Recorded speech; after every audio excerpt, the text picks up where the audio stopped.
Shia Alawites.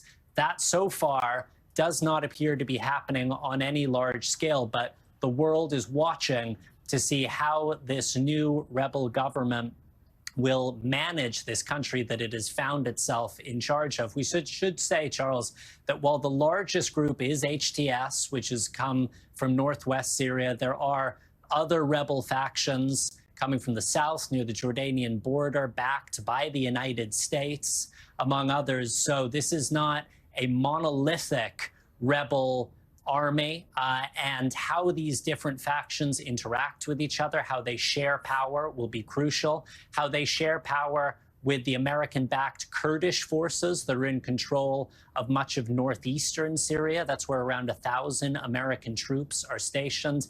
These are the major questions at this hour. And the other one, Charles, is where is Bashar al-Assad, the toppled dictator of Syria?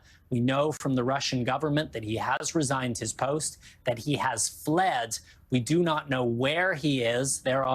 Could make an informed guess that he might try to flee to an allied country, be it Russia, be it Iran. But one of the big questions for many Syrians tonight is, will there be accountability for the actions that Assad took over the last 13 years or so of this war, but also that his family has taken over the last half century of its rule in Syria? Charles.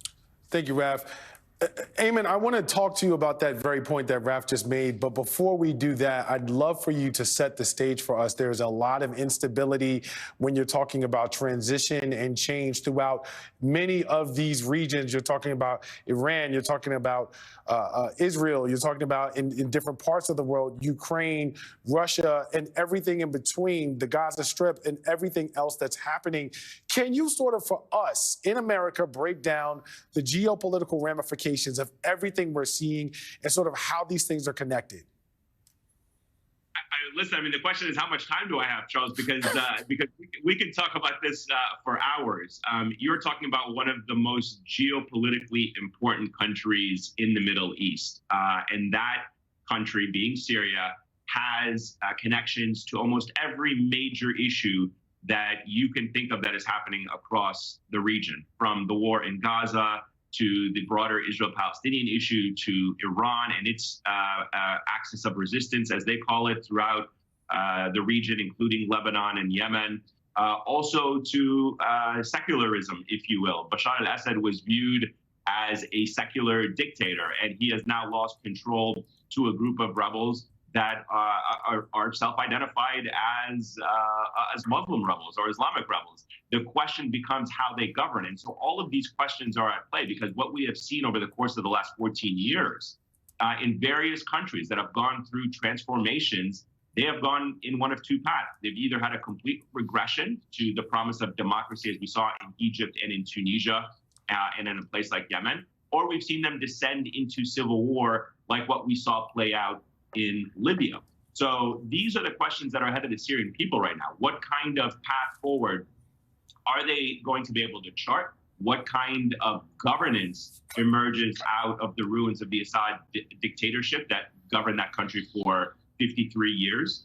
These questions right now are going to be put forth to a group of people that will include some remnants of the old guard, if you will, not necessarily people who were involved or have blood of Syrian opposition figures on their hand, but people who are civil servants or technocrats or bureaucrats that were involved in previous governments.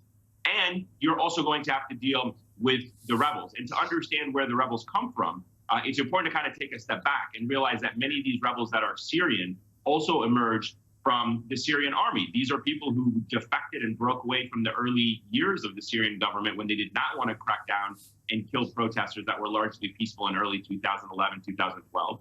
They then became the core of what became the rebel movement. And so now they're going to come back into a position of power and authority. And it'll be interesting to see how they govern, whether they can maintain a pluralistic society where everyone is treated equally, where everyone has a little bit of freedom, or whether or not there's going to be some vision that replaces the old one of Bashar al-Assad, but with a more authoritarian religious one. I think that is the concern that everyone has, because Syria is such an important country. It's on the doorstep of Europe because it's connected to Turkey, as we've seen in the past. It has a border with Israel. It connects to Lebanon, Iraq, and Jordan, countries that are allies of the United States. And Syria, if it's not a stable country, could spill over into those countries and create headaches and problems and even more strife for the country. Let's keep in mind that Iraq, when ISIS came into power, it emerged out of Syria and into Iraq. So it was a reflection, if you will, of how a failed state in Syria could be extremely unsettling for Europe, for the United States, and for the region. Such important context, and I want to thank you for that, Eamon. You're going to stay with us, and right now we're going to let you go. NBC's Raf Sanchez, thank you so much. I'm going to bring in Josh Rogin as part of this conversation. He is a foreign policy and national security columnist for the Washington Post. Josh, this resurgent offensive was undertaken by Islamic rebel forces, but there are other groups that are operating in Syria. There are U.S.-backed Kurdish forces, there are Turkish-backed forces, and other opposition groups. What does this mean? Is there a coalition that we are looking at? Who is going to likely emerge as being in charge of Syria, and how does that process happen? Right, Charles. I think these are all good questions. I think it's important to remember the reality here that this is not an Islamist coup, but a popular uprising, and that the Syrian rebels are actually an amalgamation of groups who followed HTS because they were the only group willing and able to fight a tyrant who held their country hostage and who killed their families for more than a decade. And I think we need to give the Syrian people a chance and the space and even the support to figure out how to set up a pluralistic and, yes, even democratic system of governance. And HTS will be only one actor in that umbrella of groups that will chart Syria's future. But it will be done by the Syrians. It won't be a U.S. intervention. It won't be a regime change war or any of the other propaganda you may have heard. But let's not forget that the Syrian people actually came together and threw off their tyrant because they had a desire for freedom and for dignity and for democracy and for pluralism. I interviewed the Bishop of Aleppo, the top Christian Catholic official in all of Syria, and he told me that, don't insult the Syrians. Don't tell them that they have to either choose between Islamist government or a dictator who's killing them. Give them a little credit. Give them a little time. He said, this is a quote, Syria is a mosaic of amazing cultures and religions and people and young men and women, including those who liberated the country. Syria is definitely on the path towards democracy. All those questions need to be answered. And I think in that context of realizing that the people of Syria, despite all the odds, despite the world's apathy, threw off one of the worst tyrannies of the modern age and are breathing freedom for the first time in a very long time and deserve our celebration and our support. Eamon, one of the things that we talked about during the last hour was looking ahead beyond the jubilation of some of the Syrian people that we've been watching today. What are you watching for as that sort of unfolds? Because while we are clear that there are a number of people within Syria who feel like today is a day of liberation, perhaps, there is the question of what tomorrow looks like. And so how are you reconciling that amidst what we are actually seeing around Assad being removed? I'm looking at it in kind of three different stages: the immediate short term, the midterm, and the long term. And what I mean by the short term is immediate security and safety and the resumption of very basic services on the street for the millions of Syrians who need food, who need medicine, who need care, who need security. Look, I covered the Arab Spring in 2011 from Tunisia onwards, and I can tell you one of the first mistakes that happened in each one of those countries as those dictators and regimes were toppled was widespread looting, and that led to a sense of chaos and insecurity on the street. We're seeing that play out very differently right now in Syria. Again, we're still less than 24 hours into this, so I don't want to get ahead of myself. But I will say that the tone that has come out from both the leadership of the rebels as well as the outgoing government, if you will, include the prime minister who made an announcement, they're calling on the rebels and the protesters and Syrians to preserve state institutions, to not ransack them, to not participate in any kind of destruction of public property. That message is extremely important because, as I was saying, in the short term and in the immediate aftermath, security and safety is going to be paramount for Syrians to have confidence in what comes next. In the midterm, I think it's going to be important for the rebels to make very clear what their transition council is going to look like. What kind of governing structure do they plan on putting in place that will allow the society to continue to function, to meet the needs of the people, to preserve security on the borders and inside Syria.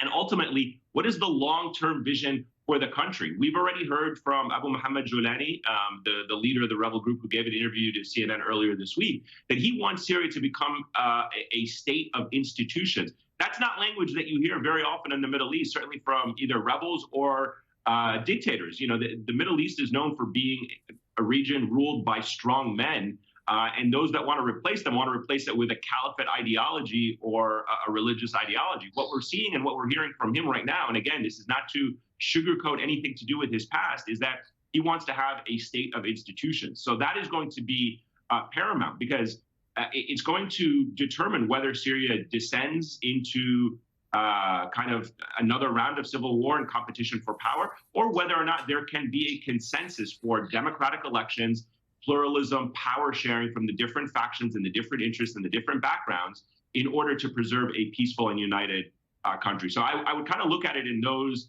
three stages, but the immediate one is perhaps the most one that'll determine what comes down. If this country explodes into violence over the next couple of weeks, it becomes much harder, as we've seen in Libya and Yemen, to put back together that country and to chart forward a path in which the country is preserved and some kind of cohesive democratic, pluralistic government emerges. Ayman Mohyeldin and Josh Rogan, thank you both for helping us unpack today's breaking news. We will continue to follow this news out of Syria throughout the day on MSNBC, including President-elect Donald Trump's reaction. But first, right after the break, we will have new details on the investigation of the murder of United Healthcare CEO Brian Thompson, including some new photos of the person of interest. You're watching Velshi, and we'll be right back.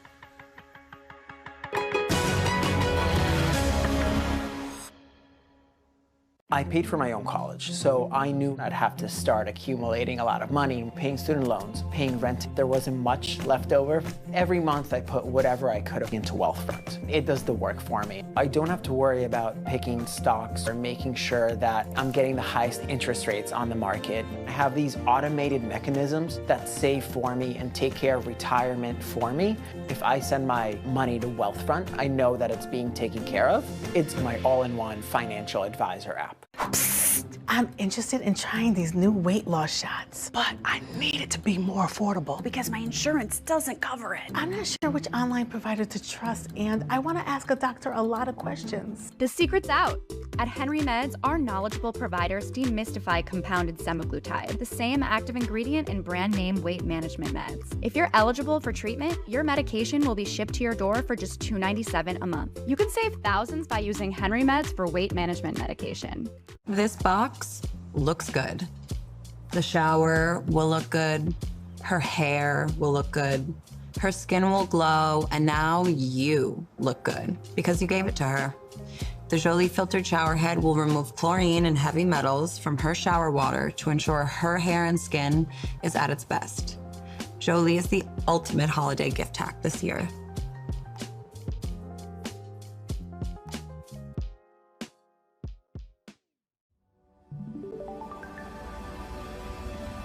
Precise designs, subtle curves, curated upgrades, elevated design for thoughtful living. Thuma. You want customers to know they can trust your business, that their information is safe with you. And to prove it, you need one of these. Thankfully,